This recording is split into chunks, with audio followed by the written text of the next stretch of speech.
Did you know goldenrod makes an excellent tea?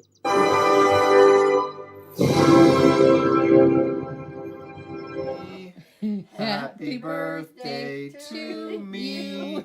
Happy birthday, dear Aaron. Me. You are a sad, strange little man, and you have my pity.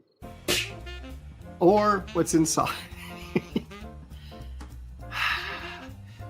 You suck. Finally, we're going to reveal the... Hey everybody, welcome back to Tomic's veteran of the comic book industry for 30 years. I'm a writer, I'm an artist, and this sucks.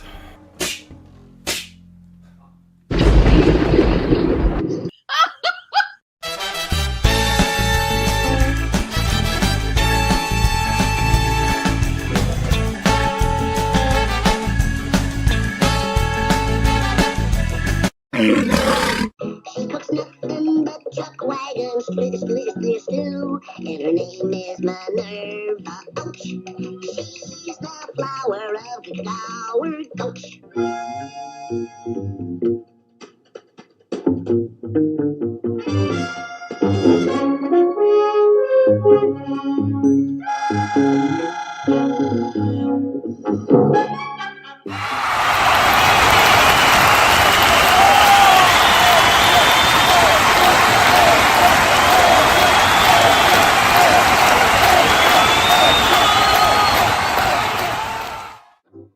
Don't start! We haven't left yet! Welcome everybody once again. Time for Aaron Live. I am, of course, Aaron, always contemplating a name change for the show, something to spruce it up a little bit. And I was thinking, I was watching some other people's podcasts and YouTube shows, and I'm like, what can I do to make this more entertaining besides not doing it at all? And since that's not really an option, we'll move forward with always trying to figure out how I can get better without really implementing anything and doing anything about it. But at least it weighs heavy on my mind. Welcome one, welcome all. It is Sunday, November 16th, 2025. We are 6 weeks away from Christmas. It's unbelievable, but it is true. I had something I wanted to share, and now I can't remember what it was. It was my mom used to say, must not have been important then. She does this to me all the time. I walk in the room, she goes, I want to tell you something. And I'm like, I can't remember. So, but she's 94, so she has an excuse. I have no excuse. So I went in and checked on her. And she's in there packaging shot glasses for the Wraith of God 3 campaign. Almost done. Been working on it for several days now. She goes, I hope I never have to package another shot glass. And I said, well, Mom, I got more coming. I said, you ask me for work. You want something to do. I give you something to do. And then you complain about it. So no dinner for my mom tonight. That's just the way it goes. You show appreciation for the work that I provide for you, or you're out of here. Of course, I'm joking, but yeah, she's had it with packaging shot glasses. She's so meticulous that she gets them in there and puts the packing and makes sure that it doesn't move at all. So it's an art form to her. So anyway, when you get your shot glasses, thank Mother Lopresti for its fine packing and security. So anyway, there you go. Let's see who's here, shall we?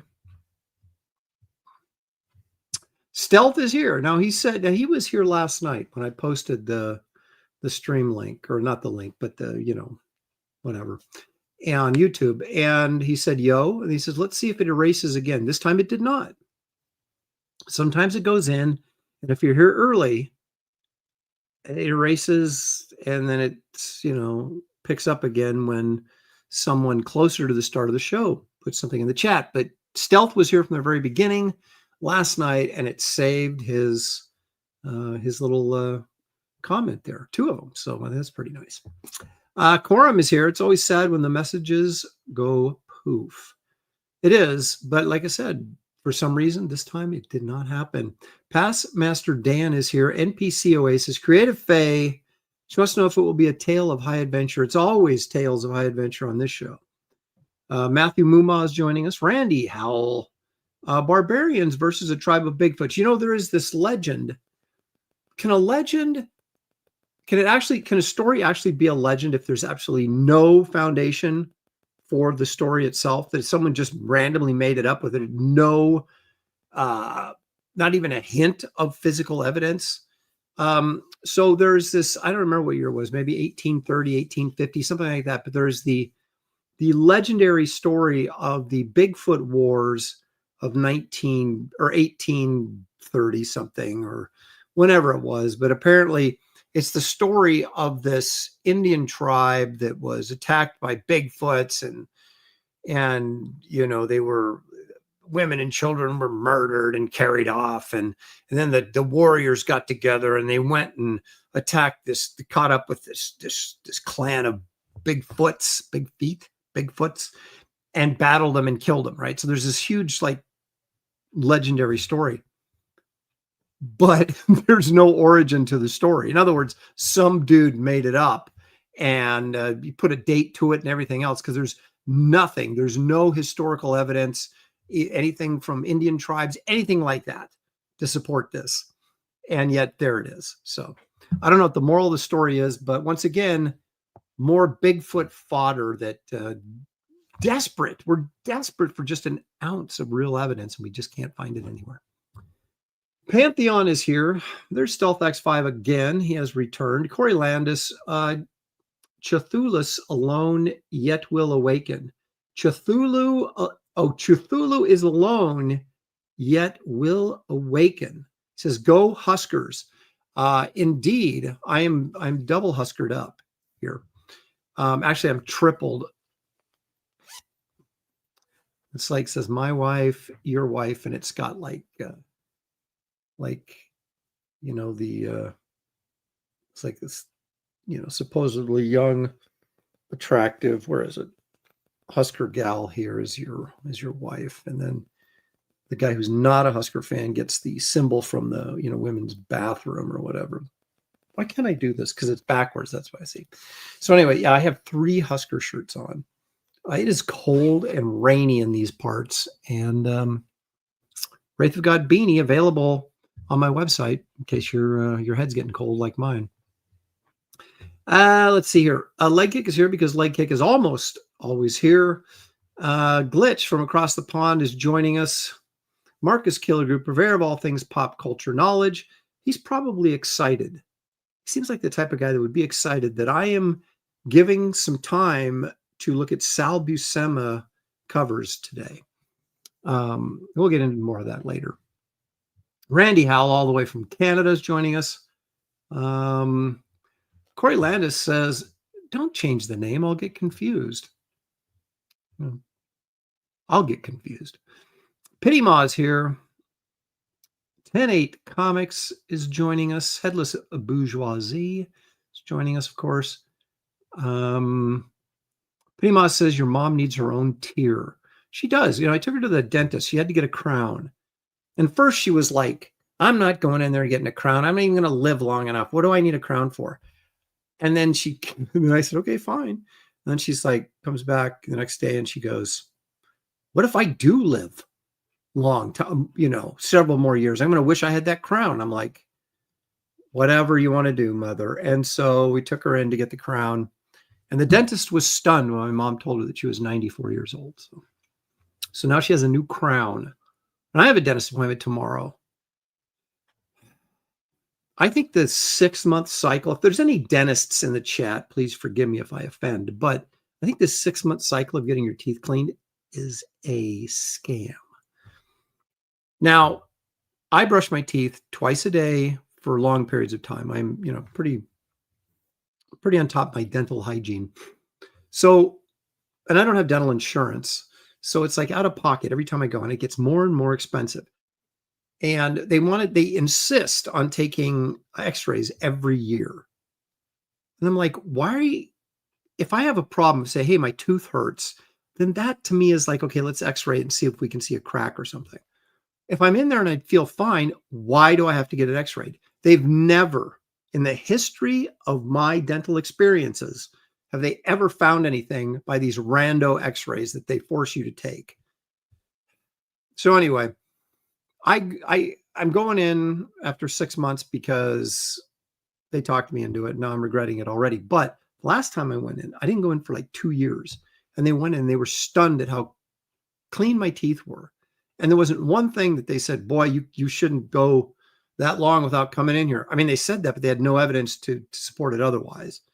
As long as you're brushing your teeth and taking care of your teeth, if you don't have any problems, why am I going in? So anyway, so I'm going in tomorrow and they're going to fleece me to clean my teeth that are already pretty much clean. So, but enough about that. Maybe that was the thing I wanted to talk about that I forgot earlier. I don't know. There's Paul Taylor. He's our resident biologist up in the Canadian outback wilderness, whatever it is. Repairman Jack is here. He says, hi, Aaron, big fan. Well, I know that and I appreciate it. Let's see here. Bro Hawk Williams, probably I've already put him asleep with my monologue, I'm sure, but David's here tuning in. He should be drawing. He should be drawing barbarian stuff right now while he's listening to the show. Is what he should be doing if it were me. Daryl Wayne is here. What else we got? Griever Enterprises. Griever Enterprises says he's talking to Marcus Killigrew, but he's talking about me. He says he desperately is trying to convince himself the Bigfoot wars never happened. Vehemently delusional is what, well, show me the money, show me the proof, and then we'll see. Let's see who else is there. There's Michelle Bowers, sword in hand, ready for action. Brian, suddenly old. I was just thinking about you, Brian, the other day as I drove down to the Salem area to visit our grandson and my son and daughter-in-law and the kids and all that kind of stuff. And it made me think of the show in Salem, and which made me think of you because I always see you and usually your wife at the show in Salem when I attend. So, and then I thought, well, he hasn't been in the chat for a while, but there you are. So there you go. You came across my mind and you came into the chat. So I'm like, I have these psychic abilities apparently. Yeah, did you did you make that video? Billy Tucci shot just a screenshot or just a photograph of me toasting a beer because I have my one beer a year at San Diego. And then it became this Bigfoot video, AI video and everything. It was pretty entertaining. I don't know. Somehow I think Brian was responsible for that, but I can't say for sure. Let's see here. People are, I haven't seen David in person for like, the last time he was at San Diego is probably the last time I saw him in person, which may have been 10 years ago. So you have no idea what my breath smells like. Okay. Let's see. Spambot is here. And there we go. I think we've made it. Brian claims responsibility. He says, yes, it was me. He made the Aaron Beer Bigfoot video. And it was good. It's fun. AI. It's a kick in the pants until the Terminator shows up at your door. Am I right? We'll just see what happens. I did go to Home Depot to get something the other day, and they have a little like it's like a food truck, but it's not a truck. It's like a little, it's a little permanent structure there, but it's about the size of a food truck. And they sell like hot dogs. And so I got a Polish dog with grilled onions on it and put some spicy mustard on there. It was really good. And they're cheap too. They're like $4.25. And they don't charge you extra for the grilled onions. So, you catch me after grilled onions, maybe Maybe there's a breath issue. All righty. Well, I am fully prepared to do a show with just a little bit of everything today. So let's start off with this little something. Let's all go to the lobby. Let's all go to the lobby. Let's all go to the lobby to get ourselves a treat. So as I told you earlier, I was talking to my mom while she's packaging these shot glasses. Now, don't get worried when I said that she's almost done packaging the shot glasses, because I've got more trading cards and prints for to be rolled and put in tubes. So she's got plenty of work. So don't worry about her. Anyway, while I was in there, and she was complaining about the work that I was giving her to do, I compounded the issue by stealing some Keebler Fudge Stripe minis from my dear old mother's room. And I'm going to eat them right now. These are really good. And while I'm eating on stream, which they say never to do, of course, and I always do, let's see what Frank Frazetta has for us.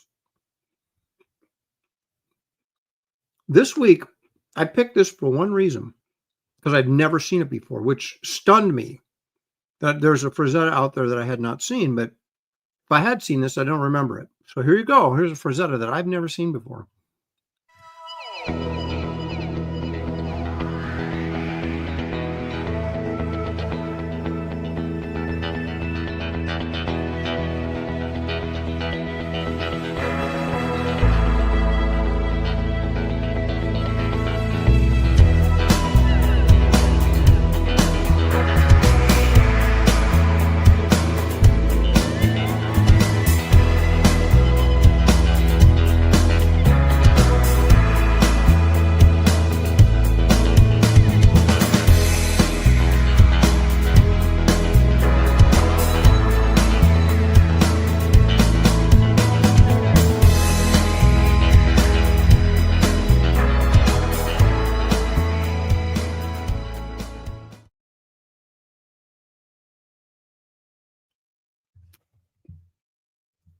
That is definitely a lesser Frazetta.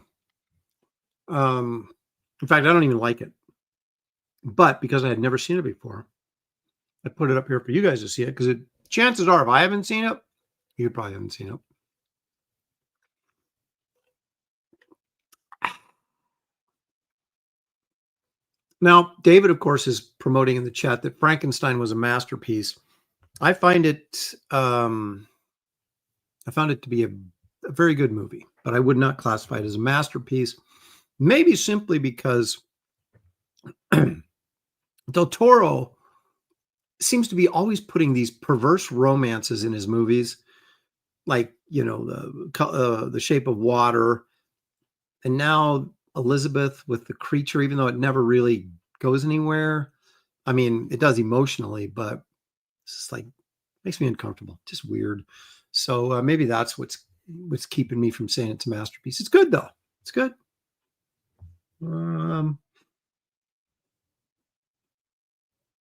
Okay. Randy Hall says the author refers to himself as Manly Wade Wellman. That sounds like a Graham Nolan book, right? Like Two-Fisted Manly Tales, Two-Fisted Manly Wade Wellman. I don't know. It's from a story that was originally published in 1948. So I'm sure it was some sort of, you know, latter-day pulp magazine type thing. And all those guys like Kenneth Robeson, who wrote and created Doc Savage. There is no Kenneth Robeson. It's not a real person. So, you know, maybe Manly Wade Wellman is not even a real dude. I don't know. But I thought the most interesting thing was the publisher, Library Publishing. I'd never even heard of these people before. Published this book in 1968. Library Publishing. Interesting. But there you go. David says Mary Shelley was perverse. You point is? Do I have to edit your chats, David? Jeez. Okay. Okay, there, he fixed it. Your point is, well, I'm just saying. Okay? There was no, in the Shelley novel that I'm aware of, there was no romance between Elizabeth and the monster. As far as I know, he killed Elizabeth on Frankenstein's wedding night in the book. So,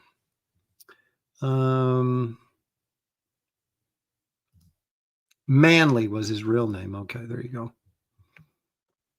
All right, I've got a little list of stuff here that I'm going to do today, so I don't want to forget anything. I got it right here. I'm just checking it as we go along.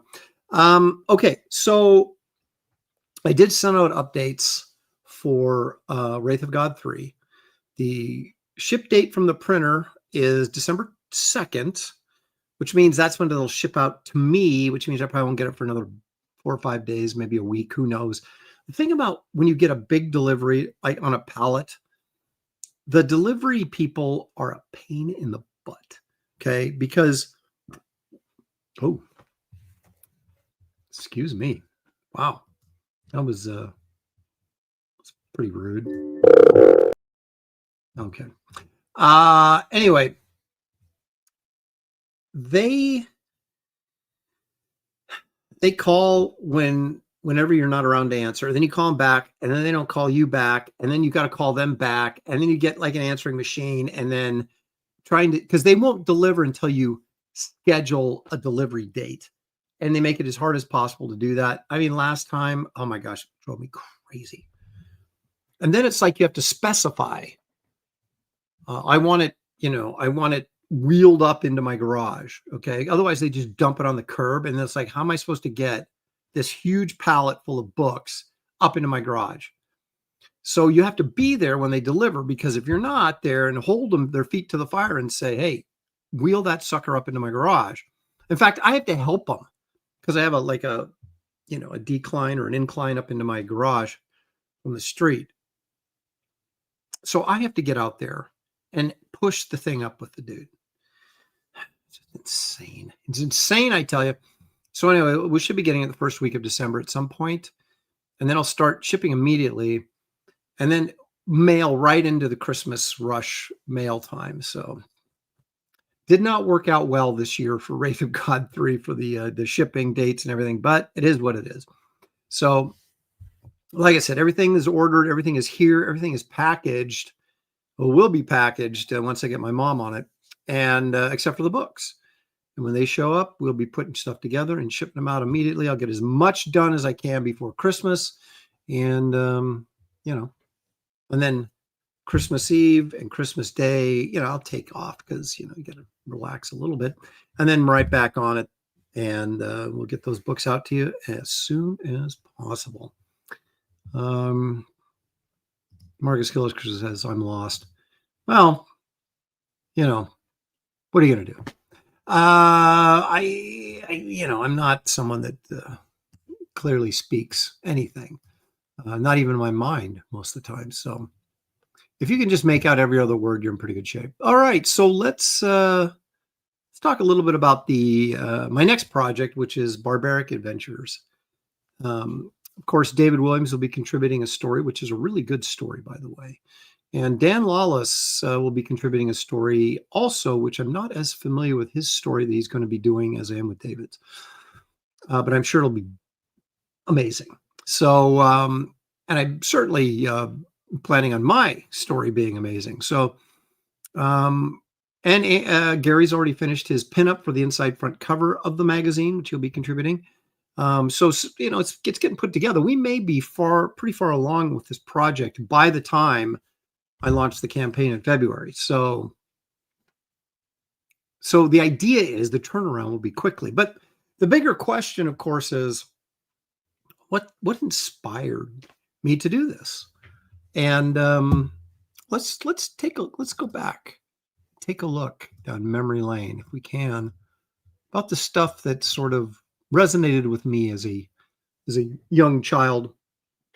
This, of course, Savage Tales magazine featuring Conan the Barbarian. It's backed by popular demand, which I think is always nice that you'd put that on the second issue. So, I mean, did they cancel it after the first? I don't know, but I didn't put the first issue up here because I really love the painting. This is a John Buscema painting. And I'll bet Buscema was really thrilled to get to do this because he's Hal Foster, he's a sword and sorcery kind of guy at heart, I think, or was.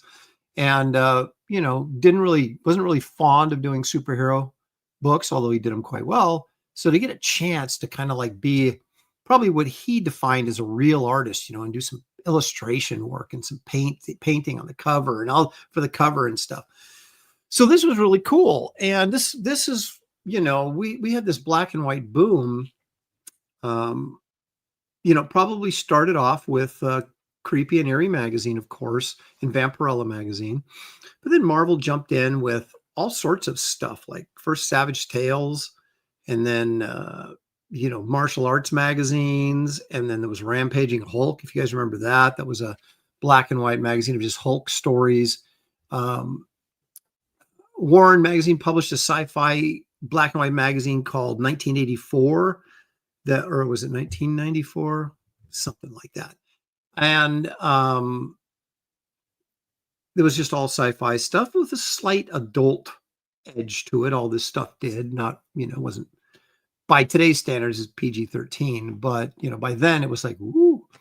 But anyway, so I grew up on Frazetta. I grew up on this type of stuff, and I always just thought it was really, really cool.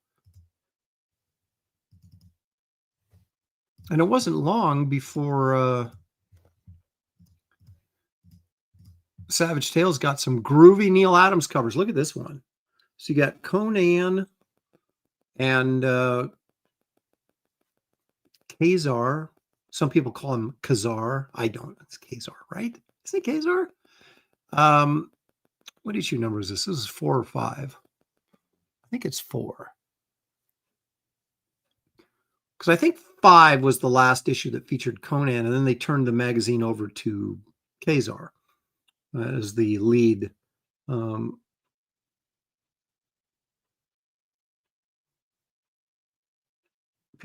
Paul Taylor talking about Captain Canuck. Oh, because it was in black and white. Pastmaster Dan loved my Captain Canuck. Well, we're not talking about Captain Canuck.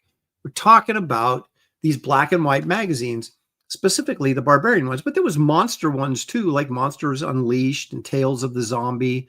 And I'm going to say that I, dipped into all of those a little bit at one time or another. I really dug the black and white.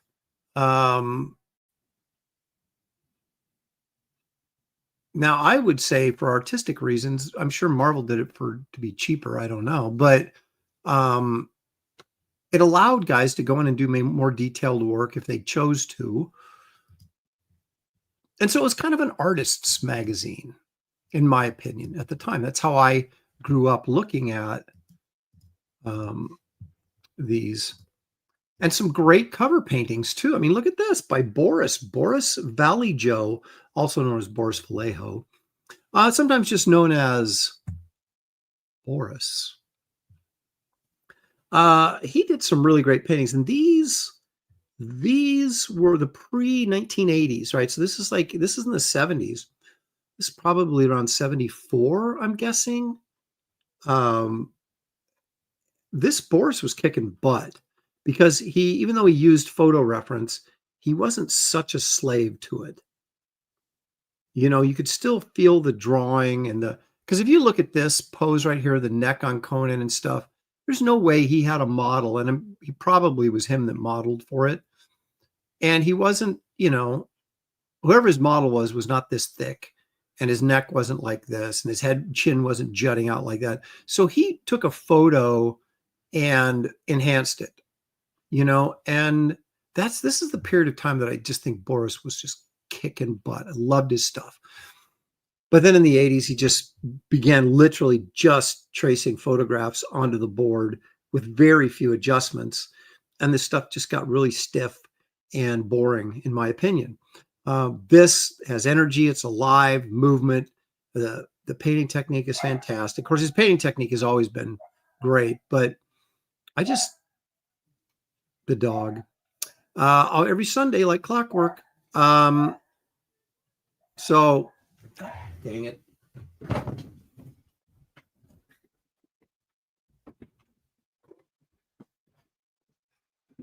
We run a professional show here. So anyway, this is like, I love these Boris covers, and he did several on Savage Sword of Conan that were just really, really nice. And this is one of them, which I don't own. I need to go and get my Boris collection of like Monsters Unleashed. He did some of those as well, and Savage Sword of Conan. Got to get my Boris covers back up to speed. But some of you may remember that Barry Smith did some really groovy work in Savage Tales magazine. And this is Savage Tales. Is this number 1, page 2? What does that say there? Oh no, it's 2. Savage Tales 2. That's October 73. Is that what it says down there? I suppose I could. I don't know if it's going to blow up without getting fuzzy. Yeah, it's getting fuzzy. It says October issue number 2. So it looks like it can't be 78. It had to be 73. Number 2, page 5. So Barry Smith did these really cool black and white stories that, of course, were later colored, but they were in Savage Tales as a black and white. And again, this is the kind of stuff that I was seeing as a young lad and going, oh, I want to be that someday. Now, here's an ad that I believe was, yeah, here we go. This is like an ad in the first issue of Savage Tales. So look at this great little, I wonder if this was just an advertising piece that Barry Smith did for the magazine. I bet it was. So we have the lurker from the catacombs, the fear-fought conclusion of Red Nails. And then we got it's advertising a Red Sonja story by Roy Thomas and Esteban Morato. Al Williamson did The Coming of Arquel of Argos, a pulsating prose masterwork of the Hyborian Age by Ray Capella, illustrated by Al Williamson. So that's what they used to do in these things. They'd have the comic book story. These were 64-page magazines like ours is going to be. But they had some prose in there too with like illustrations. So they'd like excerpts from different, maybe a Robert E. Howard novel or something like that. And they'd have a couple of illustrations to go with it. So it was really a cool magazine. And so in 1973, as you can see right here, it was the Marvel Age of swords and sorcery. It was a short-lived age, but it was a memorable one nonetheless. Look at this piece. I don't know what this is from. I know it wasn't in Savage Tales. I don't even know if this ever got finished, but oh my gosh, that's so cool. This is Barry Smith doing a Conan-esque type drawing. Look at that horse. And see, this is Barry Smith, like 1974, 75. He really, when he kind of went off and did his own thing. This is, what does that say? That can't be it might be 1988. I wonder if he ever finished that. But this is the type of thing that was, you would associate with Savage Tales. These really cool illustrative stories and artwork and pinups and things like that. And I never got to work on Savage Tales or Savage Sword in my career. So what do you do?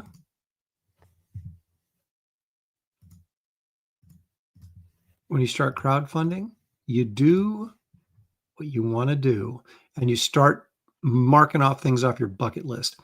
And so I'm going to do my own Savage Tales magazine called Barbaric Adventures. And here's a Buscema piece that was a pinup. It was like a part of a portfolio that they ran in one of the Savage Tales or Savage Sword. So freaking cool. And it just sort of lets you, I think, for me personally, it allows me more freedom as an artist to be kind of more illustrative and not confined. I always felt confined doing superhero work.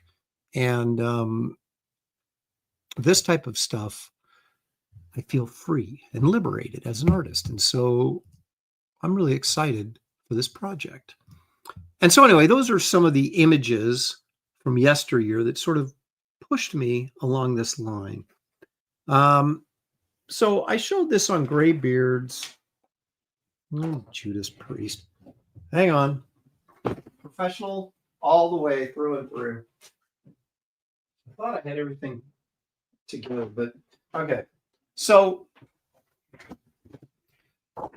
I showed this on Graybeard's, and this is a blue line to page 1 of my story in Barbaric Adventures. Okay. And I started finishing this up. What I did was I light tabled this, and I just wasn't, the pose of the girl here, it just wasn't working for me. So I changed it. Now it's this, which I like better. As you can see, I'm working on this right now. I am hoping to have this inked by Graybeards, and I will show the inked version. I will never show the ink washed version until the campaign. Well, I shouldn't say I will never, but I won't show the ink washed version until the campaign launches. And then I will feature this page with all of its ink washed glory on the campaign page. Anyway, this is page 1 to my story. And I will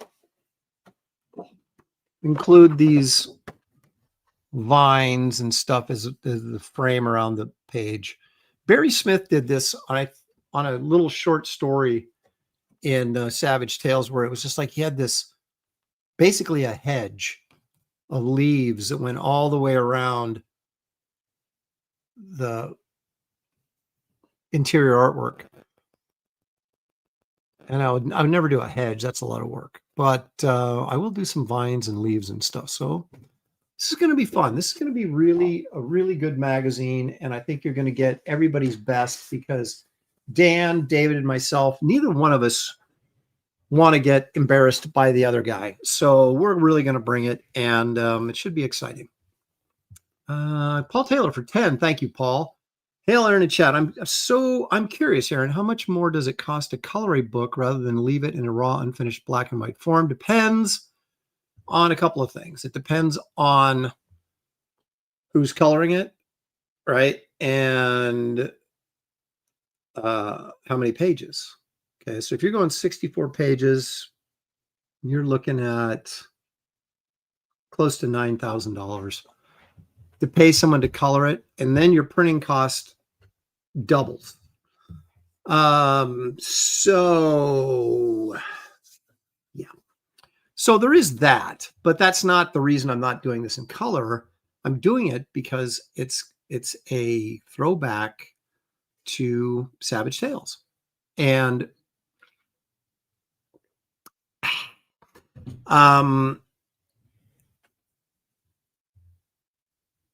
doing the greatest thrill you get as an artist or a writer in any field, but in comics especially, is doing what you've always wanted to do. Now, you do it, of course, keeping in mind what the audience, you think the audience will like or will support, obviously, because if you do something for yourself, I always hate it. And I've said this before. I hate it when artists say, well, I made a movie for myself. I made this book for myself. Okay, well, then if you're the only one buying it, then congratulations. But that's not, you don't want to be making stuff for yourself that is not, if it's going to exclude your entire audience from buying it. So you try to, so within that parameter, I'm doing what I want to do that I think in a way that people will respond. But doing something in black and white, and especially when you're adding gray tones and stuff to it, it's just a different thing. And I think Paul, you need to appreciate the beauty of black and white just once in a while. Just once in a while. And this would be that once in a while.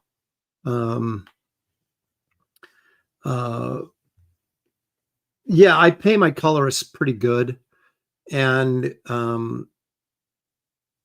you know, here's the thing. I'm not a fan. I've never been a fan of this really saturated coloring, which is just, that's what comics coloring has been since the 90s.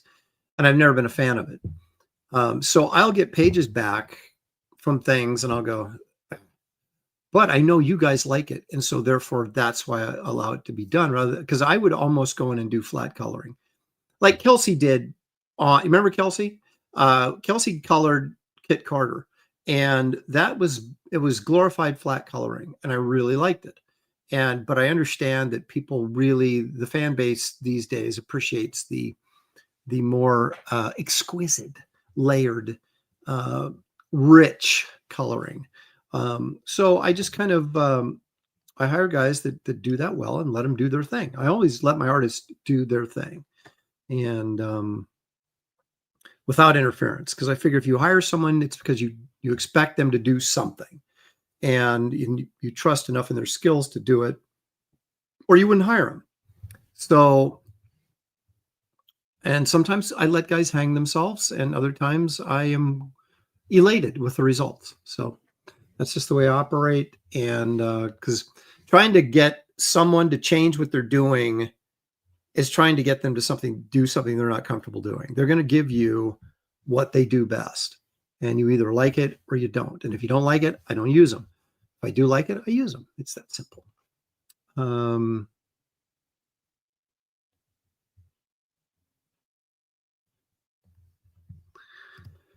I used to say, Paul Taylor asks, are colorists like inkers where some look good with your work and some don't? That is true. There's certain, like if you're coloring Mignola, you cannot, or Kirby, you can't over render that stuff like you would, say, Mark Silvestri or Jim Lee. I mean, when I say over render, I mean with color, and it just doesn't work. And so you have to approach it with more like a flat color, with maybe, slight variances in shading and things like that. And, but I used to say that I always, inkers were the ones that ruined comics, because back when I got into comics, it was flat coloring. So the color was there, but the black and white, the line work stood out. It carried the artwork. And if you had a bad inker, that's providing you're a good penciler. Let's say a good penciler given a bad ink job, or a good penciler getting a good ink job. And so I always felt like the inker was the one who was going to ruin the job, because that was the last line of defense. That's not the case anymore. The colorist, because they render so darkly and so saturated with their approach, that the colorist is the one that's going to either make the book good or ruin it. And so it's moved for me. It's moved from inker to colorist as being so that's why you really want to make sure you get a good colorist. Stealth X5 for 2. Thank you, Stealth. Appreciate it very much. Stealth will be picking our categories for Graybeards this week, because he was the high chat gifter, the way to put it, on Graybeards this past week. And so as a result, he gets to pick the categories, and you'll see those tomorrow when I put up the poll.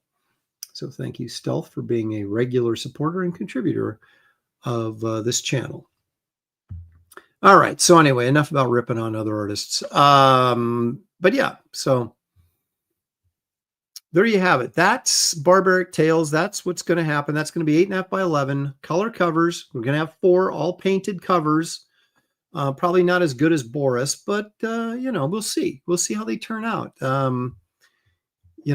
David is obviously a very good painter. I've seen Dan's cover, Lawless, beautiful. Our guest artist, beautiful painted cover. And I'm working on mine right now. In fact, I just finished I got the completed pencils, and now I just got to transfer that onto the canvas, and then the painting shall begin this week. But I kind of want to finish that page 1 first, or at least the black and white, maybe not the ink wash, and then start on the painting. But so there you go.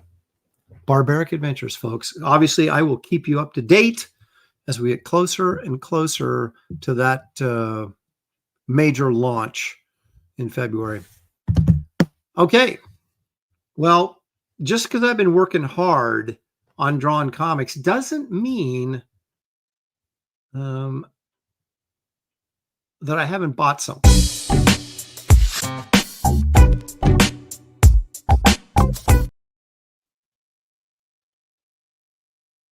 So the question is, what did I buy? Well, rather than flipping the camera, I'll just do it up here. There's one cover. Well, there's a lot of covers, but this is one I've been looking for a long time. And it's always been overpriced. And I don't know why. Except that maybe it's very popular within people that collect this sort of stuff. Yes, Phantom Stranger #6 with the Headless Horseman cover by Neil Adams. So once again, I'm dispelling the myth that I buy only graded comics. Now, this is a near mint copy, and it is really nice. But look at that. Trying not to get too much glare on there. But you got your young lovers in Lover's Lane. What are they doing hanging outside a castle? Look at the castle over here. What are these guys doing? And then the Headless Horseman apparently is guarding the castle. I always loved how in the Phantom Stranger books that the Phantom Stranger was never featured on the cover. It was always whatever menace he was fighting. And he was always like a shadow in the background or, you know, a superimposed face in the background like this. But yeah, so I wanted this Neil Adams Headless Horseman cover longer than I've been working on Wraith of God 3. But it does fit nicely because Wraith of God 3, of course, the Wraith is fighting the Headless Horseman. So this has been on my hit list for a long time. I just have not been able to find a high grade copy that was reasonably priced. And I finally found one and I jumped on it. Dog. And so if this, I only interested in it for the Neil Adams cover. So I could have got this graded and it had been fine, but there was a graded copy out there that was, I thought, a decent price. But the thing about CGC or any grading company, don't buy the grade, buy the book. And so look at the book inside the slab. And if it doesn't look like a 9.2, then don't get it. And the book that it was 9.2 had some noticeable creasing in it that I thought you should not be given a 9.2 with a book that had a couple of creases like this one did. So then I saw this one ungraded and it was just immaculate, as you can tell. And I said, I'm getting this one instead. And I got this one cheaper than I would have if I got the slabbed version. So it's always a bit like Trump would say, it's the art of the deal, right? We're going for the deal. And this was the best deal. So I got it. So anyway, there you go. That's what I just got. And add it to my Phantom Stranger collection. Paul Taylor says, don't slab the book, read the book. Well, that's when you buy like my spinner rack back there. There it is. Those are all reader copies. They're all beat to heck, you know, not just so I can read them. But if I'm buying condition, if I'm buying investment books, condition is everything. And so I take care of those. Creative Face says he's a Phantom Stranger. So you're not supposed to know in hints why he's in the background. Because he's a stranger and he's a phantom. Okay. It's true. But some Neil Adams stuff is particularly expensive, like his Batman stuff, which I have, I think, almost all of them. And some of his stuff, not so much. But I think the Headless Horseman cover is more popular. And of course, it is Neil Adams on top of it. So those two things, I think, are working in tandem to make that more expensive book than I would like to have, that I wanted to spend on it. But I finally found one that was at the price that I did want to spend, and so I got it. Marcus Killer Group providing knowledge for us as he is wont to do, and we expect him to. The insides of that comic are by Mike Sikowski and Vinny Coletta. Ooh, Coletta. Speaking of bad inkers. Whoa. Okay. So there you go. That's what I spend my money on. It's sad but true. When I started collecting comics at age 9 until I got my first car, which when I was 16. So I had a 7-year period in there where I spent nothing, or any penny I had was on comics or candy. Mostly comics, but sometimes candy. Candy was cheap, so. And then from 16 to about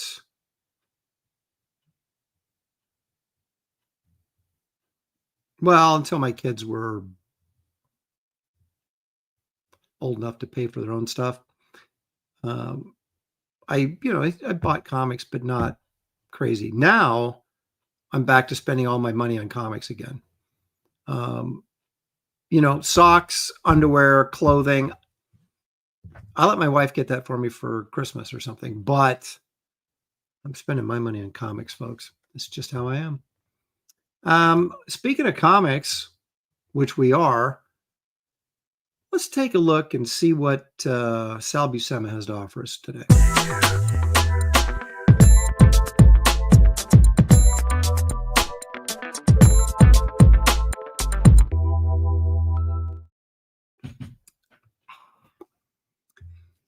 Got to keep the old voice working with a little water there. Okay, now here's the thing with Sal. I wasn't going to do Sal Buscema because I'm not a huge Sal Buscema fan. I'm fine with him. I don't have any problems with Sal, but it's, But then I thought, kind of like I did with Marie Severin, It's like, when you go back and take a look at the amount of covers that Marie did, and then also Sal Buscema did, and you're like, this guy did a lot of cover work for Marvel, a ton. And so you figured, out of all those, out of this ton of cover work this dude has done, there's got to be some good ones in there. And then you start looking and you go, okay, there's a lot of good ones that this guy did. And suddenly I was like, you know what? Let's take a look at Sal's covers, because he did some nice covers. Now, yeah, he's not John, but he still contributed so much to comics and a lot of good covers. Now, my favorite covers of his are back in the Silver Age, and a little bit into the 70s. As he got older in the 80s and stuff, not as much of a fan, but there are a couple in here that are in that era. But let's start taking a look and see what I've come up with. Now, as I like to say, I'm not saying these are the best Sal Buscema covers. I'm saying these are my favorite Sal Buscema covers. Of course, your mileage may vary. All right, so let's take a look here. He did some fine Submariner covers, and I like this one. Again, huge centralized. It's two guys fighting, but the big central image, it's right in your face. I was always amazed by how powerful the Submariner was. I mean, he's fighting the Thing. He's fighting Hercules. So if his mother was a fish woman and his dad was a sailor or whatever, right? So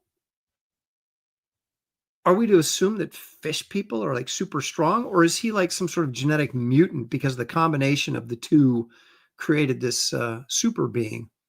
Yes, he fights the Hulk too, says Paul Taylor.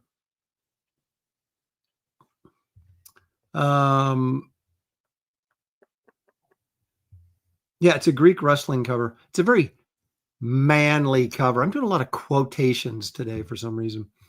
But when I go back and buy old Silver Age books, a lot of time no, a lot of times, almost exclusively, I only buy books of covers that have covers that I like. Okay, so even though I collect Submariner, I don't buy every issue of Submariner because sometimes some of the covers are just dogs, and it's like, I don't want that. But this is one that I sought out because I really liked it. And of course, I do have a nice near mint copy, ungraded, of this book. So if I'm going to go out and buy a copy of it, that means I really like it. Now look at this one. I also own this one, another Submariner cover. Diane can't reach her. She's doomed. Let the girl go, name her. She's just dead weight. And when you fight the Red Raven, do we really think that Submariner is going to have much trouble with the Red Raven? I don't think so. But the drama on the cover speaks for itself.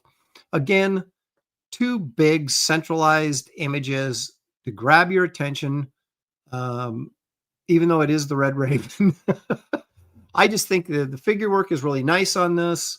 The inking is nice and smooth and very sort of bold and superhero-ish. I think in this period of time, I think Sal was jumping in, like helping John out. Like a John, like we'll see some Avengers covers, some other things.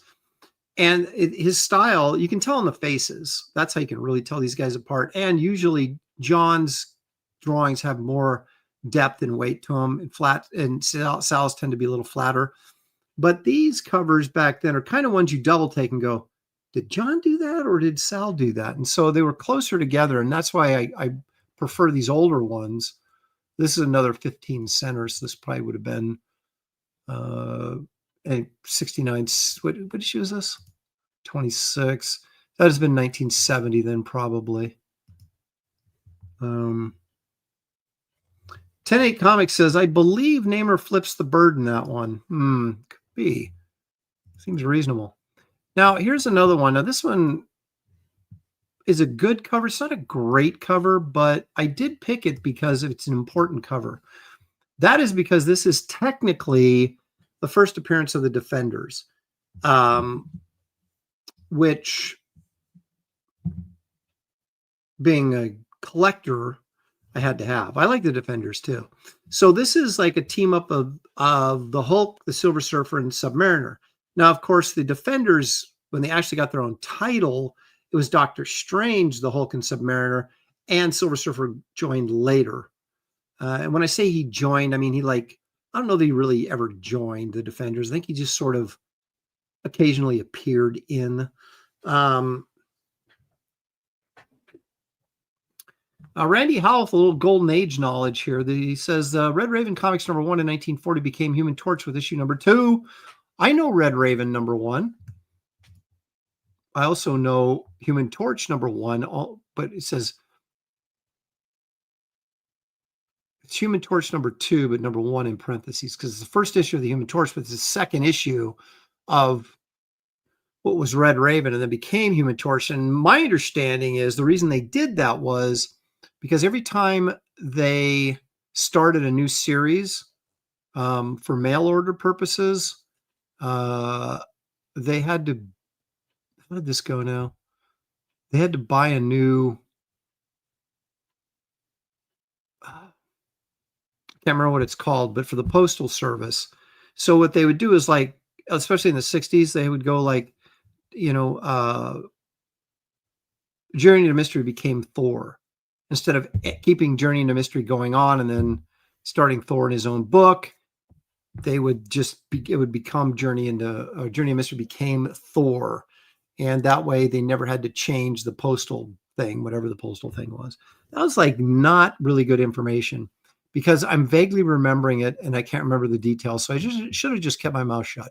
But anyway, I do like this cover.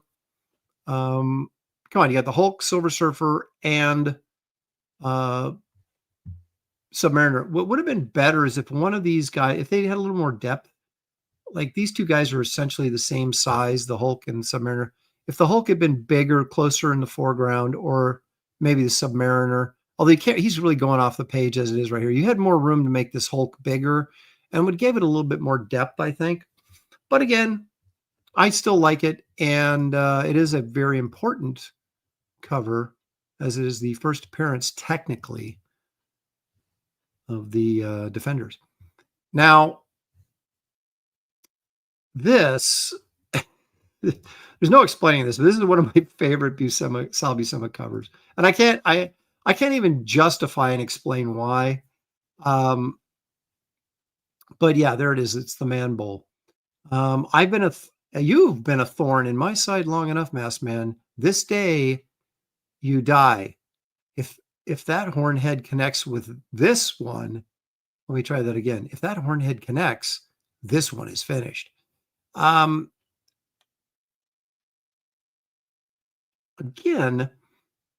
I like the inking on this, and like these bold feathering lines, these very John Buscema-esque feathering lines, which gives this more of a John Buscema feel than a Sal feel, which, when he was doing Peter Parker, Spectacular Spider-Man in the late 80s and into the 90s, they had that kind of really sort of sketchy flat pen style that these have more depth to them. And I still don't have this comic, which ticks me off. I keep looking for it, and it's hard to find simply because I'm sure there's tons of issues out there, but it's not like everybody's looking for this issue. I just like it because this Man Bull on the cover. I love how this guy's just got little britches. They never really made costumes for these guys. They just put them in like a Speedo and sent them on their way.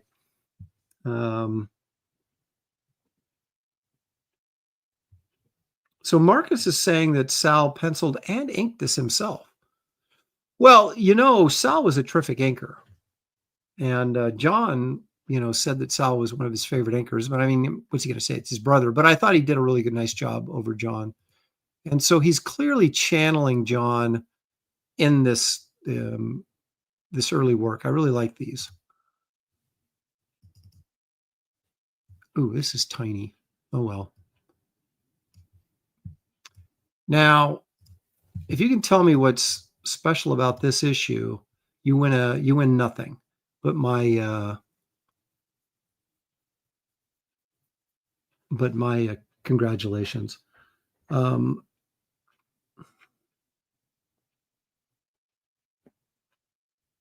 Now, this is usually not a cover that I would like because there's like so many characters on it. And the Man Bull cover again, the formula that works for me: big, huge, centralized figure coming at you. Your focus is right there on it's not spread out. It's right in the middle of the comic, and it's big and it's bold, and it says "Buy me." This one is more of a storytelling, but what you've got on this is you got all of the Avengers, and you do have this kind of big alien in the foreground. So you have some nice depth as he's shrinking the Hulk.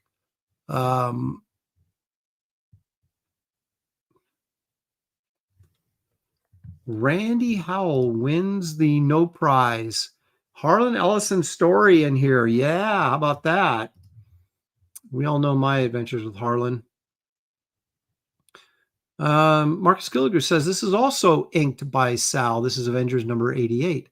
So this is right. I mean, Buscema John was drawing a lot of these Avengers issues. I don't have this one. Again, it's on my list, but I would assume that John would be like take a break or something and Sal would jump in. I don't know exactly how that worked. But that's kind of what it feels like. Now this is, here we go.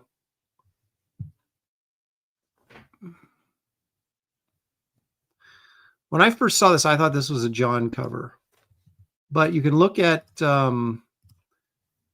Quicksilver's face in the background and you know that it's a Sal cover. But it's a great one. I do own this one. See, I collect Avengers too, but only I have some older ones, but not a ton. Most of them started when Buscema started on the book because I like Buscema's art. And this one I got particularly because of the cover.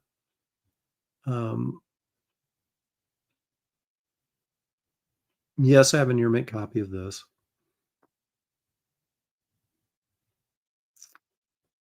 Oh, so we had Jim Mooney inking him.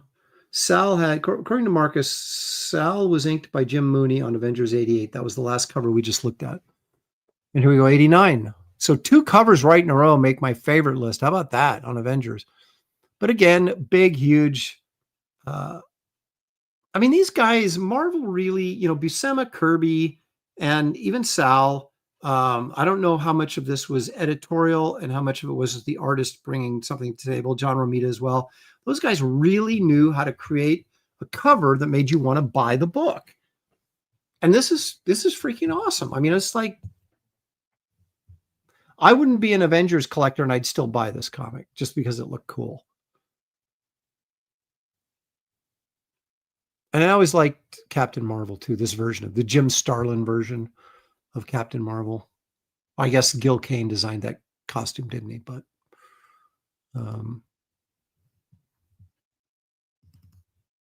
let's take a look at another Avengers cover here.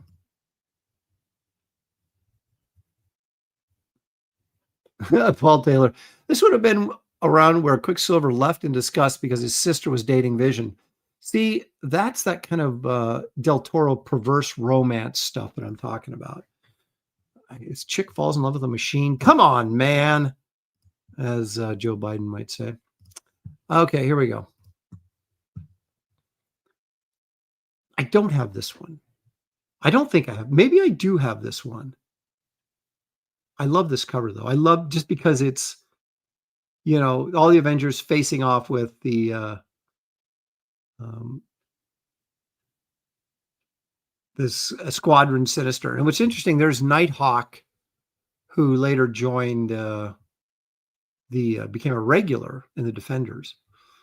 I love Dr. Spectrum's pose right here, that big arm, that arm lifted up like this. I always liked Dr. Spectrum. Don't ask me why. I just did. Maybe because he doesn't have a face. He just has the eyes and the mask. This guy looks like he's wearing a big diaper.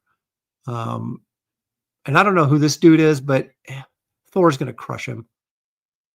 In fact, this team really stinks. Cap is going to crush Nighthawk.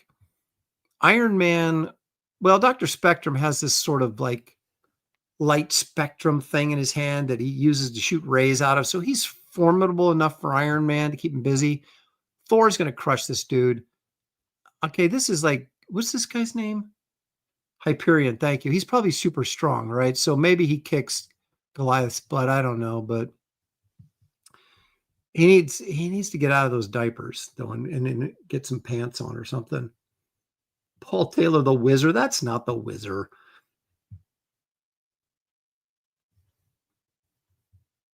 Creative Face says, Aaron, we both have offbeat taste in characters. Boy, ain't that the truth. I do. I would say the stranger the character, the more interested I am, but it always comes down to who's drawing him and does he look cool? If he's weird character and he looks cool, then I'm in. If there's a good artist drawing him, then I'm in. All right, now here we go. This is the more recent Buscema that I don't like. However, I do like this cover. I think it's great. I loved Vermin, and of course we know that Vermin was a big player in that Craven, the Final Hunt or whatever. Yeah, Craven's Last Hunt. Vermin was like a big player in that. But you can see the line work here. This kind of pen style, very flat. But I mean, look at the Spidey figure work. That's strong figure work. You've got, this is a really effective cover because you have this big image of Vermin, but with the color, it's knocked back, right? So Spidey stands out, even though he's smaller, but he's right in the center frame with his red and blue color there. Just a really effective cover. This would have been, was it $1? This probably was around what? Oh, it's 1991. Okay. I was going to say 1989, 1990. But that's a good cover. I like that cover. So give him a little credit there. And here's another modern cover. I was very fortunate to get to work on a couple of these chromium cover books. Not this one, but I think this is a pretty good cover. It's a pretty effective cover. Again, I don't like the inking style that Buscema is using here, but the drawing is good. And it's got the Green Goblins, so But I got to work on the Spider-Man 275, which was like gold foil, and he's fighting Venom on the cover. Spider-Man is, which I think I made a $13,000 royalty check on that book. And then, of course, the hologram cover, 365, which I got like $20,000 or something for working on that one. And that was just for a backup story. But I inked myself and in that one, and that's why I got like double royalty on it. So it worked out nice. Paul Taylor, still stuck on the Wizard, says the Wizard from World War II gained his powers from a mongoose.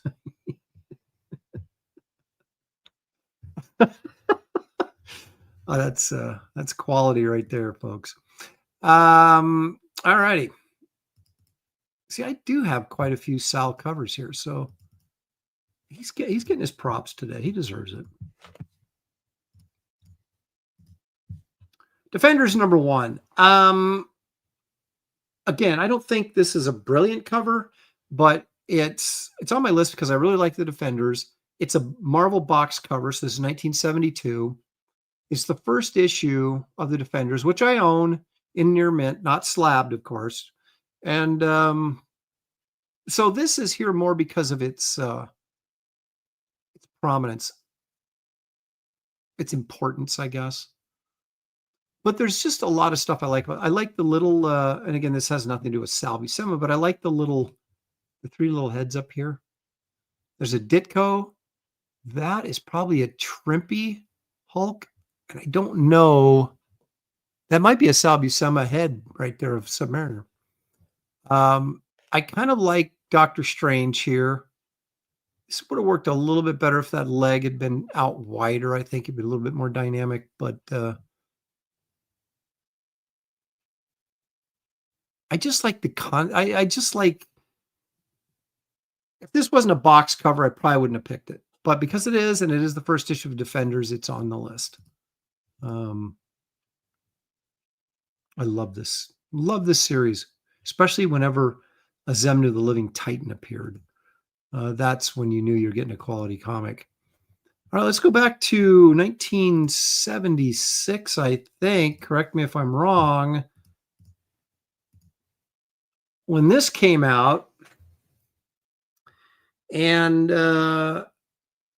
you still got Sal looking a little bit like John, so but you can tell by the background characters that it's Sal. You can tell by the faces it's Sal.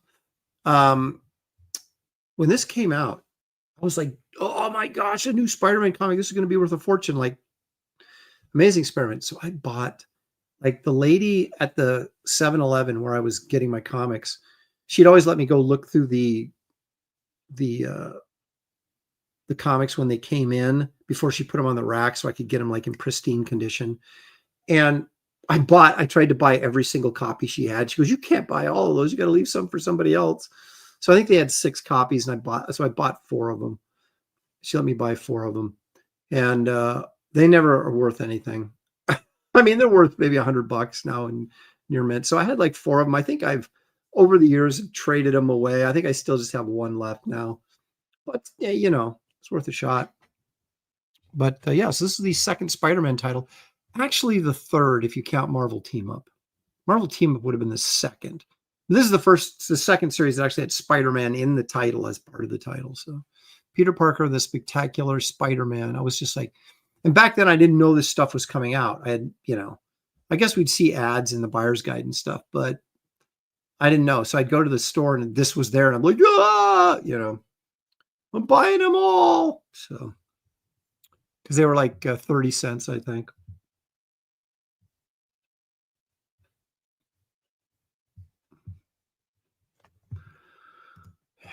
Clint says, I miss buying comics from gas stations and grocery stores, especially at those prices. That's what I really miss. I'm not a comic shop fan. I liked comic shops for me were old bookstores that had back issues in boxes of comics. And that was just exciting. We would just go, you had no idea what you're going to find. And then go into the spinner rack. You never knew what was going to be there. Comic shops were a little too, they're either too weird or too pristine. You know, they don't really have that sort of, just like old bookstores, man. There's nothing like used bookstores. And that's where I'd find my back issues.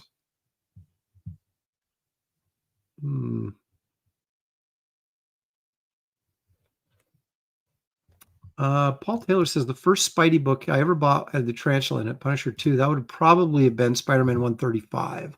Amazing Spider-Man 135. All right, here it is. The final and my favorite Sal Buscema cover. And this again may be more to the content than anything else. But yes, the first appearance of the Invaders in Avengers number 71. I remember the Invaders got their own title in 76, was it? 75, 76? Drawn by Frank Robbins. Bleh. So Sal Buscema and Sam Granger inked that. How about that? That's pretty cool. I just love the fact that these guys are fighting each other. This Vision pose is very reminiscent of John, but I like the Vision pose. I love the Human Torch, that pose as he's throwing the fireball at the Vision, which is kind of interesting because I don't know if they intimated that the Vision was the original cyborg Human Torch became the Vision. But then they went back on that. So I don't even know where we're at in terms of Marvel lore. But there was that sort of idea that the Vision was actually the Golden Age Human Torch. So this is a pretty good fight here. But the fact that the Vision can, become ghostly, what do you call it? What's the word? Ethereal or something like that. That makes him pretty powerful. Submariner is going to crush Yellow Jacket. I'm sorry. And Black Panther and Cap are pretty close, but I'm giving Cap the edge because he has the shield.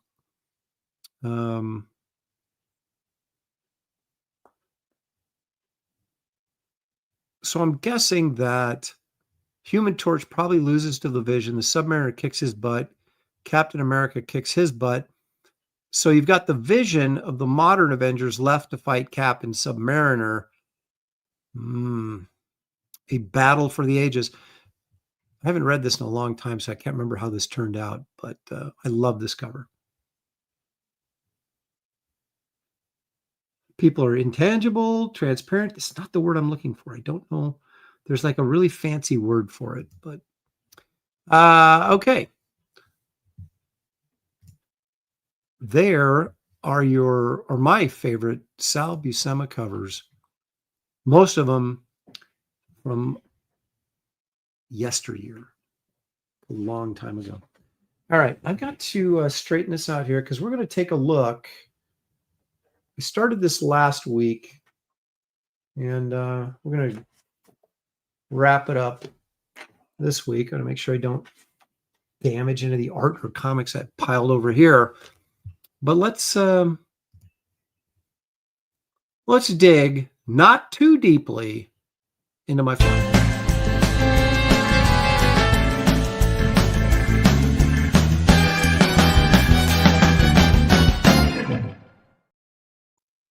Woohoo! All right, it worked. Now, I showed you my portfolio of sketches, smaller sketches last week. Now, this is the portfolio of bigger sketches. Now, a lot of these are off Graybeards or other draw streams, but sometimes they're just me doing recreational drawing. So let's see what's in here. Okay. I gotta move these, man. There's always something in my way. Always something in my way. All right. So avoid the glare. So this is, I did this on Graybeards, I'm pretty sure. Creature from the Black Lagoon and, you know, that chick that was in the movie with him. Yeah. So there we go. These are all 11 by 14, by the way. Now, this is kind of a sad story that I've got to come clean on. Someone offered to buy this from me if I finished it. And I had, at the point, the girl was naked in the drawing. And he said, but you got to leave the girl naked. And I'm like, yeah, no problem. And then I did it. And I was like, you know what? That's just not me. It's just not me. I just don't feel comfortable doing that. And so I put a leopard swimsuit on her, you know, and then I had to give the guy his money back because I said, I know you wanted her naked. And I just decided I wasn't going to do it. So I feel bad that I told him I'd do it and then I didn't do it. But, you know, you got to follow your conscience. So anyway, there's that. It's still a pretty good piece, though.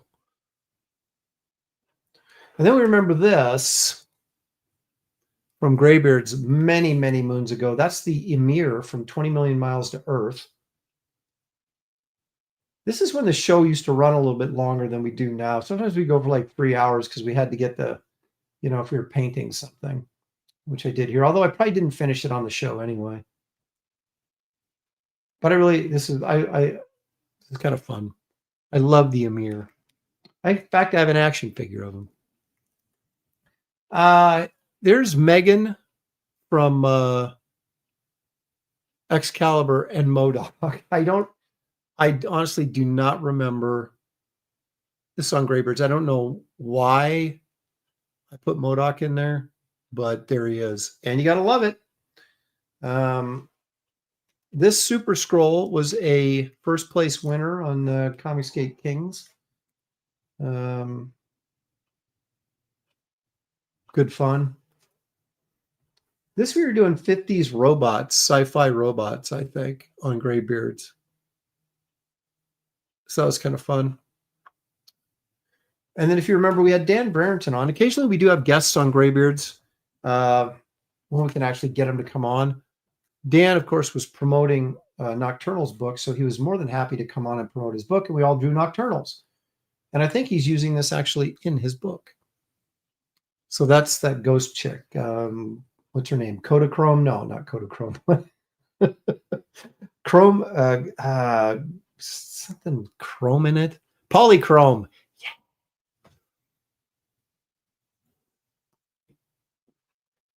And then this is from Graybeards. Popeye, Bluto, and olive oil. But this is a little, this is olive oil with a little bit of more meat on her bones and a better looking face, let's face it. So there you go. All these, of course, are for sale. Many of them listed on my website. Some not yet, but most of them are. Ghost Rider. I think we did this when Ron Garney was the guest on the show. I think. Pretty sure.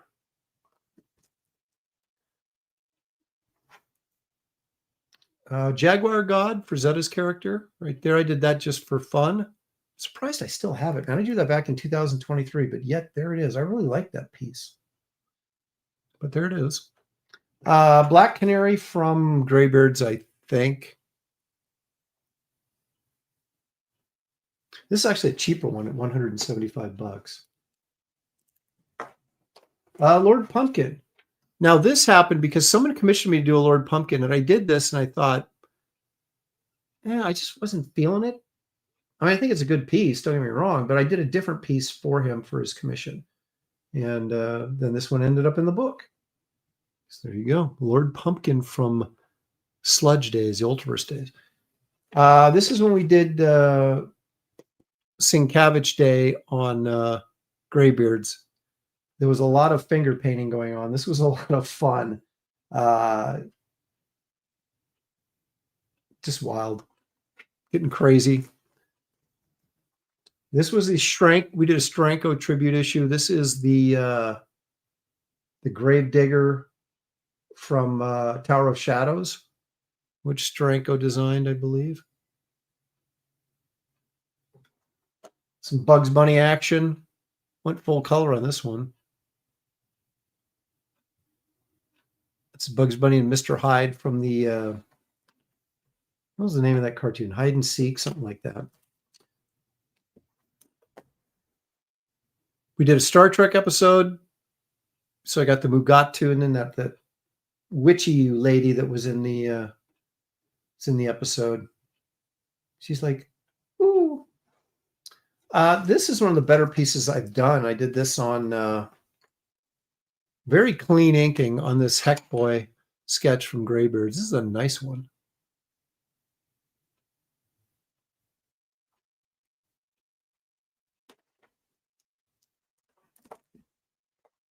There's Bandicoot, or what's this guy's name? Crash Bandicoot or something. Because Kelsey was picking, he would always pick video games or just some weird stuff or some manga stuff would drive me nuts. And so I did Crash Bandicoot, but I colored him. So, you know, but there he sits. Now this one I thought was pretty good. This is Predator versus Alien. The alien I chose, of course, was E.T., but I still think it's a crazy piece right there. The Goon over here on Graybeards. And then this is Ulik, the Troll. I just did a couple weeks ago on Graybeards. We were doing Asgardians. I collect Ulik the Troll appearances, so I was happy to draw him. The Max, Sam Keith's character. Actually, this was an episode I believe John Malin was a guest star on. And we drew the Max.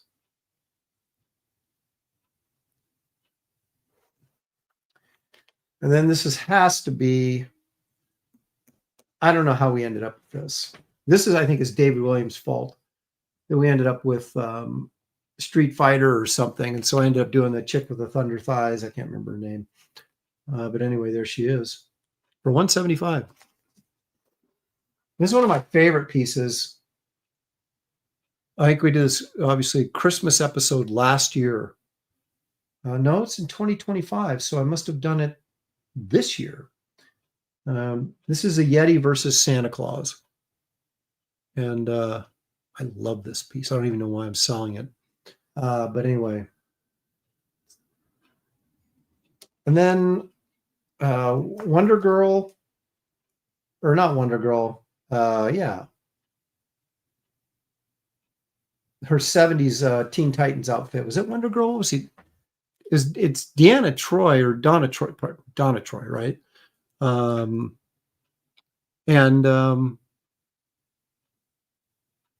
Deathstroke. But it's Teen Titans costume. I really like this one. This is Donkey Kong, my version of Donkey Kong. Poor Mario down there dead.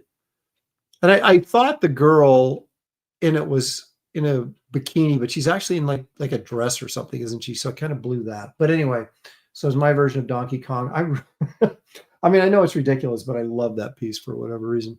Then, of course, Gunslinger Spawn. Because I think we did McFarlane episode on Graybeards. And this is the second attempt at the Vision, because the very first time I did the Vision on Graybeards, it sucked. This one I think is pretty good. I even got to color it. So there's the Aaron Lopresti version of the Vision.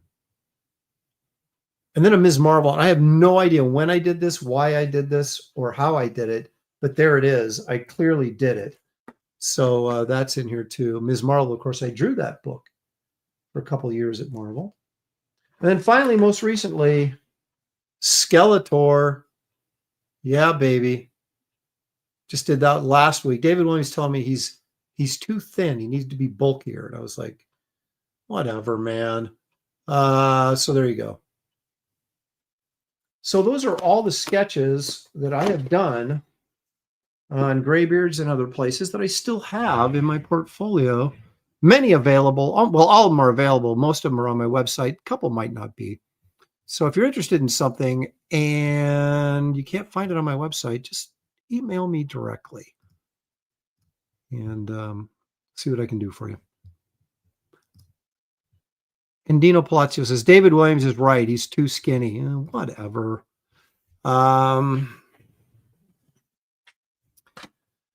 Randy Howell says, Princess Peach in a two-piece. That's what I drew. But I guess Princess Peach is in like a princess dress, right? I guess that makes sense. But again, not a big video game guy. Don't really know stuff. And I don't really check stuff when I should. So... And I never watched He-Man. I mean, I'm familiar loosely with the characters.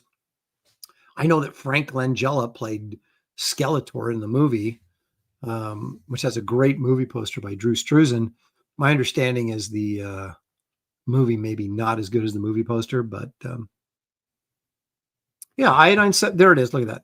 Iodine 74 says, I'm sure princesses go swimming. Yes, they do. Why wouldn't they? So that's totally okay. Creative Face says, that Ms. Marvel sketch you were working on and you liked the pose, but wasn't sure which heroine to draw. Oh, okay. Okay. Thank you, Creative Face. At least someone pays attention. Rocky Macabre. Yeah, so wait a minute. Do we have a... Okay, so it's not Princess Peach. It's Princess Pauline, Rocky Macabre is saying. Okay. Well... whoever. She's now swimming Princess Pauline or whatever. All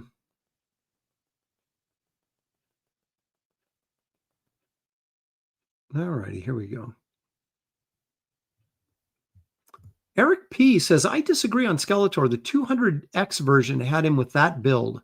I love the art. Thank you, Eric P. Thank you. All I need is one person to agree with me. Then I pretend like everybody does. Hang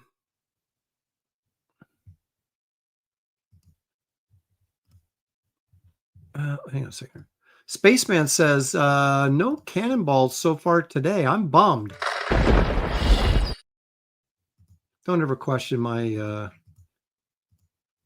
my reasoning behind giving people cannonballs. Pity Moss says, I would love the Bugs and Hide. It's not on your site. Didn't I list it? Okay, well, Pity Ma, you may message me directly, and let me tell you how much. It's $250, 11 by 14, full color. It's a pretty good price for a full color piece, $250. But anyway, yeah, you can message me at your leisure. On you can get me at aaronlopresti.com, or you can get me on Instagram, Facebook, or Twitter just by typing in my name. So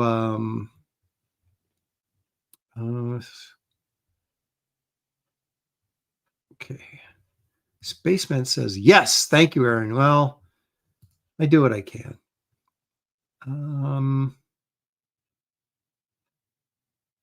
Spaceman's kind of proud that he got his first cannonball. You know what? I don't think that's something you should be bragging about. So you need to clear your head a little bit. Okay, there we go. All right. Oh, look at the time. Time flies when you're having fun, doesn't it? It also flies when you're not having fun. So it works either way with this show. But now it's time for us to go into the recesses of our mind, to expand our imagination, looking for the truth, and sadly, never find it.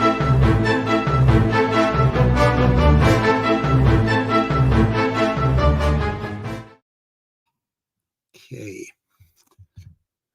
Oh, what have I got this week? Let's see here.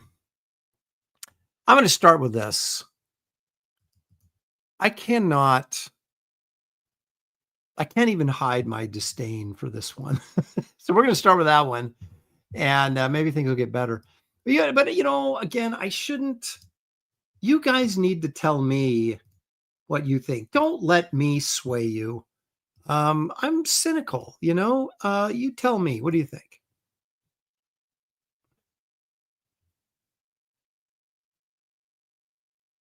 And then he ran away. So we get about 3 seconds of AI. And I'm sorry, I should not. I poisoned your mind. This is clearly real. You know, just this Bigfoot just happens to have very stiff arms. You know, he happens to look more like a monkey than, you know, probably he should. He's got the beer gut going, so that's a plus. Now,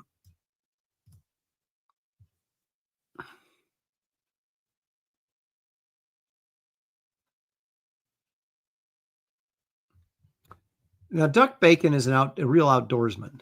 And for $4.99, Duck, thank you. He says, Hail Lopez, hope Shelly's doing well. Thank you. Spoiler, that's just a guy in an ape suit. Is it even that? See, here's the thing. We don't even get guys in suits anymore. We're getting AI. Is this not AI? Am I crazy?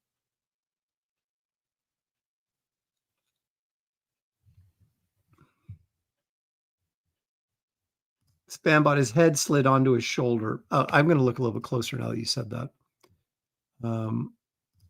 Look for those little AI glitch things. Yeah, it kind of did, didn't it? So yeah, look at watch right here when he turns and his head just becomes part of his shoulder. That's a dead AI giveaway, isn't it? And maybe they blurred it out so we couldn't see the fact that he had 6 fingers. Duck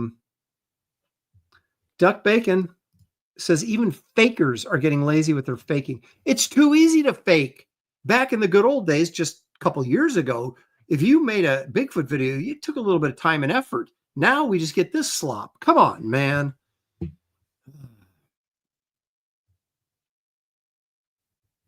Paul Ogg says, you being crazy or not is a separate issue, isn't it? I think it is. And thank you for pointing that out. But see, now, now you guys are getting under my skin a little bit, which I hadn't even was thinking about it, but now it's on the forefront of my. So anyway, not bad enough to get a cannonball, but enough to annoy me to calling me crazy. Well, I guess I called myself crazy, but anyway, let's see if we got something bigger. Do we have something bigger? Okay, what do you guys make of this? This is a trail cam.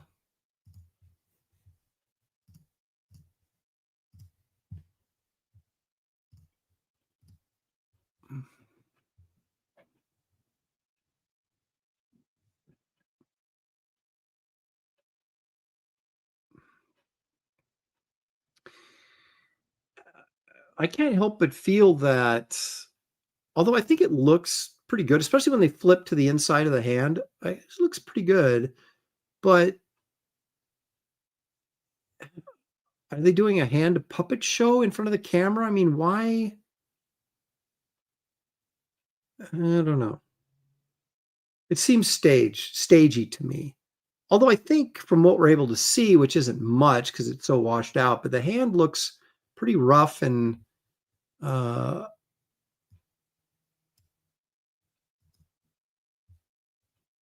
if this hadn't been so blatantly feel like this guy's just waving his hand in front of the camera so you can see his hand like it's staged, I might like it better because I think it looks okay. The hand looks rough and big and gross, like it was out in the wilderness and bumpy. Like you can see that as being somebody had to do a little makeup on their hand if this is fake, which of course I believe it is, but if it could be real, sure. What do you guys think?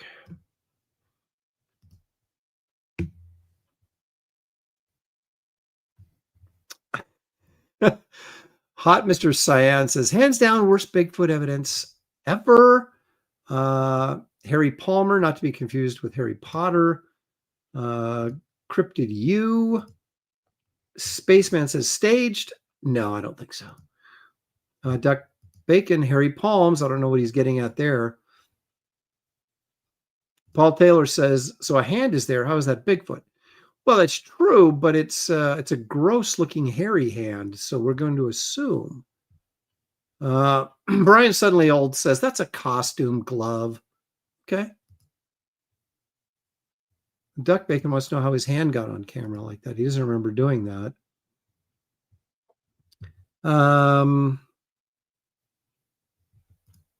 He says deliberately blown out contrast to hide the glove details. Brian Suddenly Old is all over this. He is like a cryptid detective, and I appreciate it. So we'll throw that one in the trash bin and say, nice try, but we're not falling for it. Now, how about this? This is the, I believe this is the Foggy Bigfoot of Idaho. Because I think this guy's in Idaho. Not that it matters, because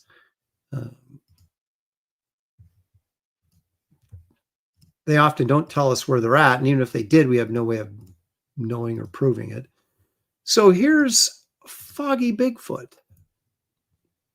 Incredible new Bigfoot footage. I love how they tell us that.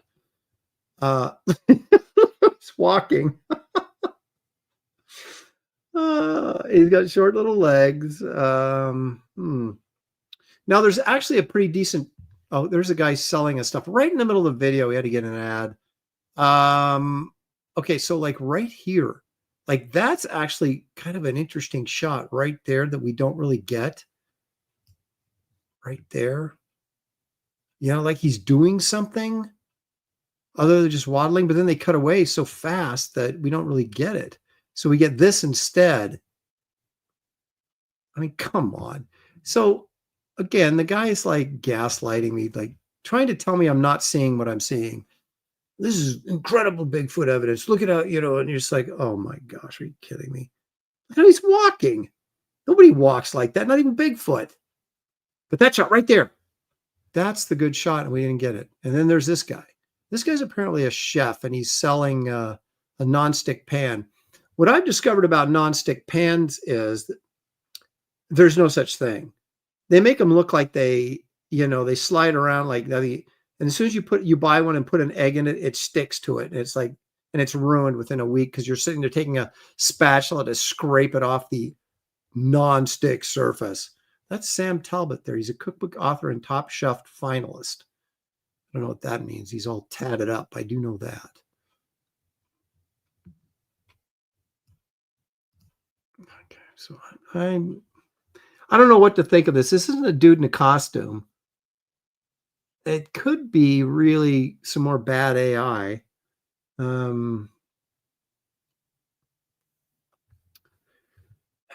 Paul Taylor says, you're better off not burning it, then it won't stick. Dude, I don't burn stuff. Is that joke? It might be. That's what I use. I use the black cast iron is what I use, but it still sticks. You have to, you know, oil it up. But this is like, this has like this like mesh surface, this pan does, and they're just dropping eggs in there and slinging them all over the place. I'm like, it's just BS. I bought so many nonstick ones as seen on TV, and they don't work. They're crap. You still have to put like nonstick stuff on them to get them to not stick. It's incredible. Iodine 74 says that's a toddler in an ape suit. He's not talking about, of course, Sam Talbot. He's talking about this guy right here. That salesman is the real ape in a man's suit. Interesting.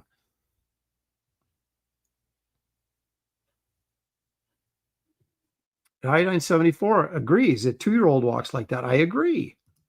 Look at Brian Suddenly Old. Now, Brian knows stuff. He says 6 seconds, it's grok.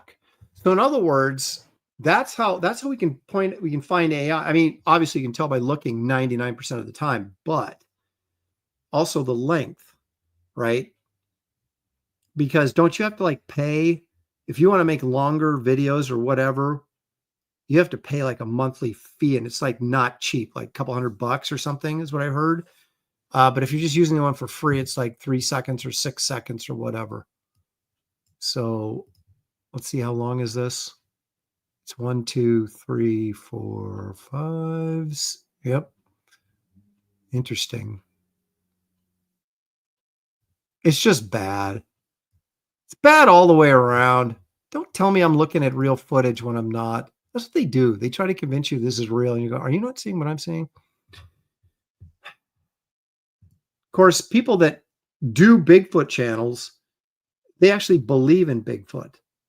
And so they're like, "Oh, look how realistic this is." They want to believe. I want to believe too, but I'm too cynical to believe without real proof at this point. And we're not getting it here on this show.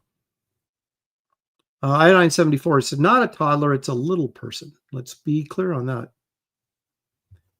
This is true. I don't know I would say that it's good for you, but man, it sure tastes good. Cook eggs and bacon fat, baby. Yeah, now we're talking.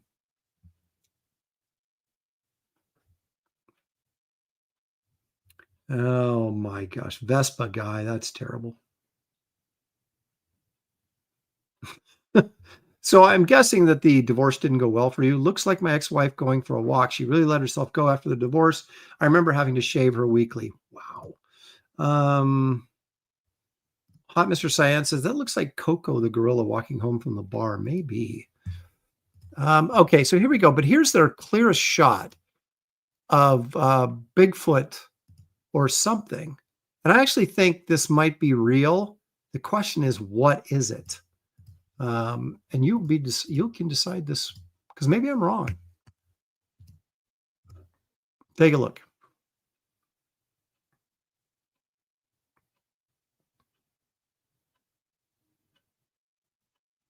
Okay. Yeah, I mean, it's short again, as usual, which makes you believe that it ain't real, but that looks pretty good to me. The question is, I don't have any idea what I'm looking at. It doesn't look like it could. I suppose it could be AI, but it doesn't look like AI to me. It looks like maybe they put some guy in a costume back there. Could that be a bear? I mean, you can't really see much. That's the problem. There's definitely something there. I don't really see a face or a head.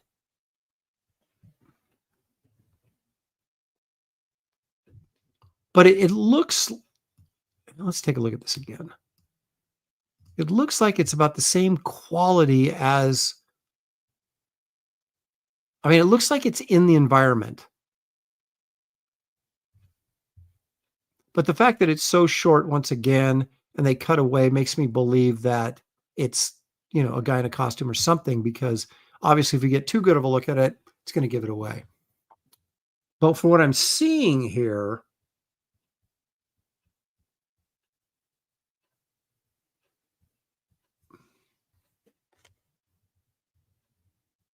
I think it looks pretty good. The thing is, the problem with it is I just can't really see much. If we could see like the face or something, that would be cooler. But I think you can make out an arm like right there. Isn't that a hand? Slow down, big fella. Okay, right. Where is it? Right there is his hand and arm. You see that? Right there. But where? So I'm kind of feeling like this is his shoulder right here, which means this should be his head, but I can't see anything except fur. I don't see a head in there. Okay, whoa. Ooh, okay, right. Okay. Let's see here. So this would be its head in here someplace. This is the arm reaching out here. The other arm here.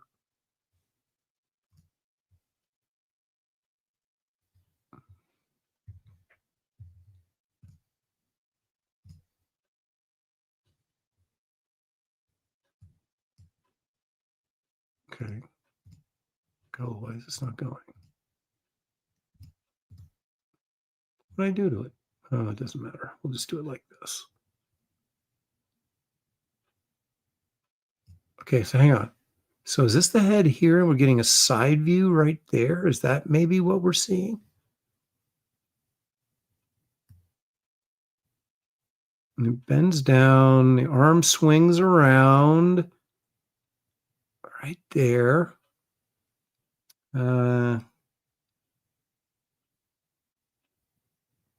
Creative Face says, no, that's AI. Is it though? I mean, it's pretty good.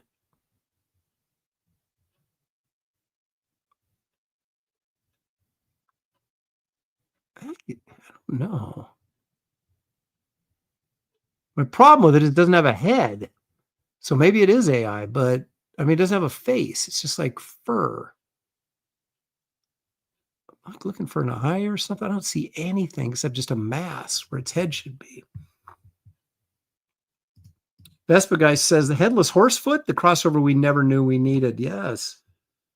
That's no moon. That's no arm, Indy. Ronald Shaw says gorilla? Maybe. Because it doesn't really say where it's at, right? Is that a quote for me? It looks like it's in an environment.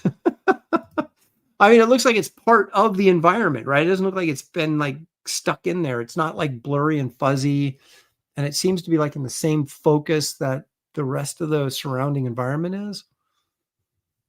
Paul Taylor, he's a biologist. What does he think? He says, well, it looks bipedal. So, okay.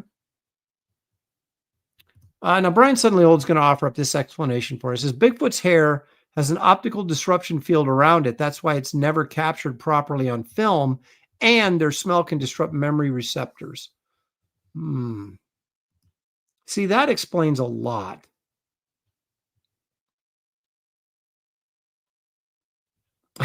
Paul Taylor, I'm glad he put footage cut off. I couldn't have figured that out by myself.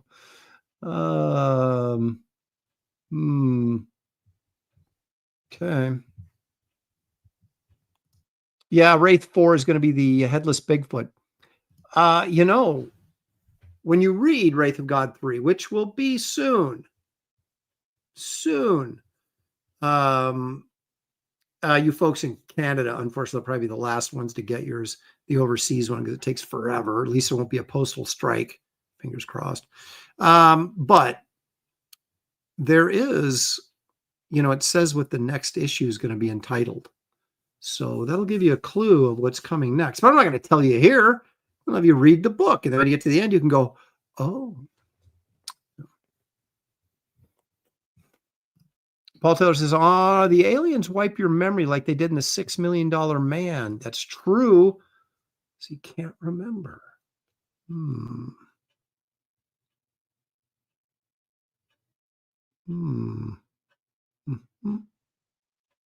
Paul Taylor says there's usually a postal strike right around Christmas time. I'd be very surprised if there wasn't one. Okay, great. Well, hopefully I'll get all the Canadian books out before they go on strike. So anyway, I don't know. I like this video only in that it looks the least fake of any that I've seen recently, but it still doesn't show us anything. So it doesn't. You can draw no conclusions from it clearly. But anyway. All right, that looks like that's all I've got for you today. I didn't think we were going to get to 2 hours, and gosh darn it, we just about did. You just never know. The power of my ability to talk and ramble endlessly. I want to thank everybody for joining me today. Did I get all the super chats? I think I did. Nicholas Gear, did I get that one? December 2nd meeting. Howdy, folks. December 2nd meeting? I know he's referring to the ship date. But what does that got to do with the meeting? Do I have something going on the 2nd? I don't know what you're talking about. It'll probably come to me later. But thank you for the $2. Paul Taylor sent me 10 here. We did get that about coloring. And I went on a rant about that. Stealth, of course, giving us his $2 hello. Appreciate that. And, of course, Duck Bacon. That's a guy in an ape suit. So thank you for the super chats, folks. Appreciate it very much. Thank you for your attendance. I could not have this show unless you were willing to sit through this agony with me. Duck Bacon for $1.99 says one more for the road. Thank you, Duck Bacon. Appreciate that. Rich Ware wants to know if I'm cold. I am. I am cold, and it is the season where I will remain cold probably until the sun comes out. Vespa Guy for $10. I wasn't soliciting, but I'll take. Thanks for a fun show, Aaron. I can't always make the live stream, but it's always the highlight of my day when I can. Thank you, Vespa Guy. I appreciate that very, very much. You guys, you'll find a link in the description of this video that'll take you right to my website where you can get back issues. All Wraith of God and all covers still available, although Bisley is almost gone. Kit Carter, few hardcovers left, tons of paperbacks still available, prints, posters, original artwork. It's incredible. So, and it costs nothing to go visit. So go visit my website if you just want to look at art. There's plenty there to look at. You'll find a link in the description of this video. Thank you guys very much. Enjoy the rest of your Sunday evening. Be safe, and we will see you right here next week on Aaron Live. Good night. Mr. Tambourine Man!